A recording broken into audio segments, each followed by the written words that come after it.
안녕하세요. 우리가 흔히 범죄라고 부르는 거 있잖아요. 이게 그냥 단순히 나쁜 사람이 나쁜 행동을 하는 걸까요? 아니면 어쩌면 사회의 규칙을 만드는 힘을 가진 누군가가 자, 지금부터 이건 범죄야 라고 딱 정해버린 결과일지도 모릅니다. 오늘 바로 이 근본적인 질문을 한번 제대로 파헤쳐보려고 합니다. 자, 이 질문부터 한번 시작해볼까요? 왜 어떤 행동은 범죄라고 손가락질 받는데 사실상 거의 똑같은 다른 행동은 아주 뛰어난 사업 수완이라고 칭찬을 받을까요? 우리가 너무나 당연하게 생각했던 범죄와 합법의 경계선, 그게 사실은 생각보다 훨씬 모호할 수 있다는 걸 이 질문이 아주 잘 보여주죠. 이 질문에 답하려면요, 먼저 법이라는 것의 본질부터 들여다봐야 합니다. 법은 과연 우리 모두의 공정한 약속일까요? 아니면 사실은 누군가의 이익을 위한 도구에 불과한 걸까요? 자, 여기 보시면 법의 기원에 대한 두 가지 생각이 아주 극명하게 갈립니다. 먼저 왼쪽의 합의론은요, 법이 우리 사회 구성원 대다수의 약속이라고 말해요. 뭐랄까, 모두가 공평하게 놀기 위해서 함께 만든 운동장 규칙 같은 거죠. 그런데 오른쪽의 갈등론은 완전 정반대의 이야기를 합니다. 그 규칙, 사실은 힘센 아이가 자기 혼자 편하게 놀려고 만든 불공정한 규칙이라는 거예요.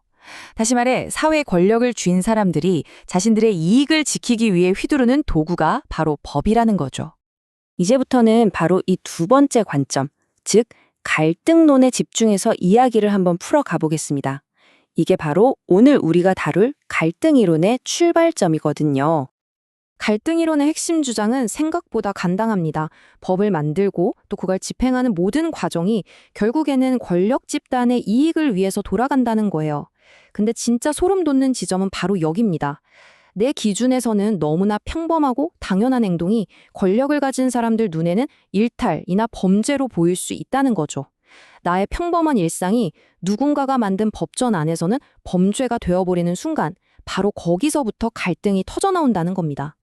이게 그냥 뜬구름 잡는 얘기가 아니에요. 실제 데이터를 보면요. 특정 집단, 예를 들어서 하위 계층이나 소수인종 남성들이 다른 집단에 비해서 훨씬 더 높은 비율로 체포되고 재판받고 또 감옥에 갑니다.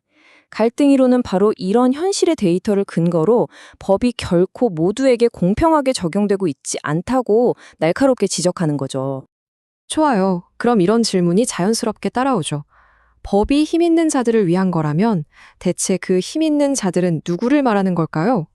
이 질문은 우리를 갈등 이론의 훨씬 더 깊고 훨씬 더 급진적인 버전으로 안내합니다. 네, 바로 말크스주의 범죄학입니다. 여기서부터 이야기는 훨씬 더 과감해져요. 말크스주의는 이 모든 사회 갈등의 근원을 단 하나, 바로 계급 문제에서 찾으면서 이 이슈를 아주 날카롭게 파고듭니다. 말크스주의가 설명하는 논리는 딱 이 4단계 사슬과 같아요. 한번 보세요. 먼저 자본가 계급이 공장이나 토지 같은 생산수단을 독점하면서 경제적인 힘을 장악합니다. 이 경제력은 곧바로 국가를 움직이는 정치적인 힘으로 바뀌고요. 그리고 그 힘으로 법과 사법 시스템 전체를 자신들에게 유리하게 만들어버리는 거죠. 결국 법이라는 건 자본가 계급의 재산을 지키기 위한 아주 견고한 성벽이 된다는 논리입니다. 리처드 퀴니의 주장은 여기서 한술 더 띱니다. 그는 법이 겉으로는 사회 전체를 위한 척하지만 실제로는 지배 엘리트만을 위해 짜여진 시스템이라고 말해요. 심지어 교도소의 역할에 대한 그의 분석은 정말 충격적입니다. 경기가 나빠져서 일자리를 잃은 사람들, 즉 자본주의 시스템에 더 이상 필요 없어진 잉여 노동력을 사회에서 격리하고 통제하는 일종의 창고 역할을 한다는 거죠. 빌론봉어의 시각도 아주 흥미롭습니다. 그는 자본주의라는 시스템 자체가 우리 모두를 이기적으로 만든다고 봤어요.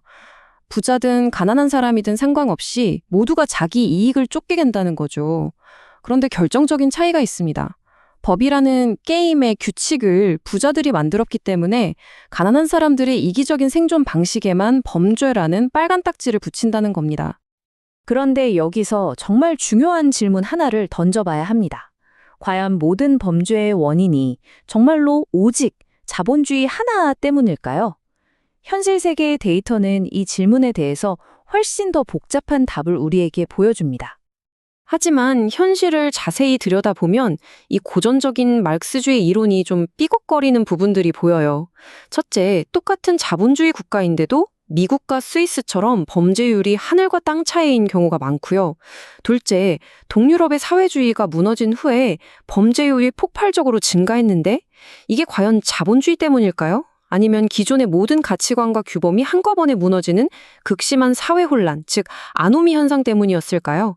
이렇게 현실은 훨씬 더 복잡한 변수들로 가득 차 있다는 거죠.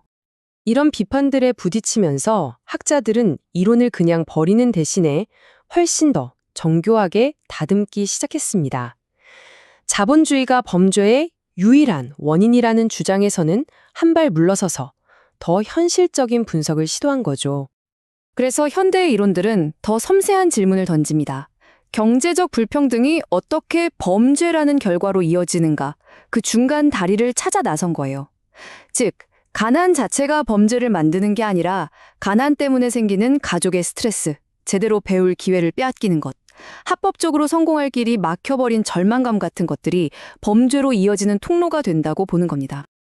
콜빈과 폴리의 이론은 이 과정을 정말 구체적으로 보여줍니다. 이 표를 한번 같이 보시죠.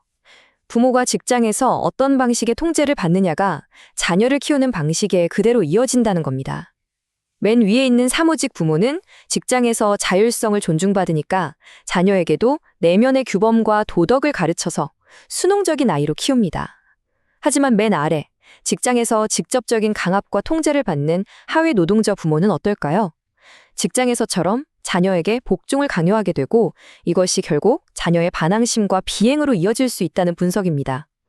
직장에서의 경험이 세대를 거쳐서 자녀의 범죄 가능성에까지 영향을 미친다니 정말 놀라운 통찰 아닌가요?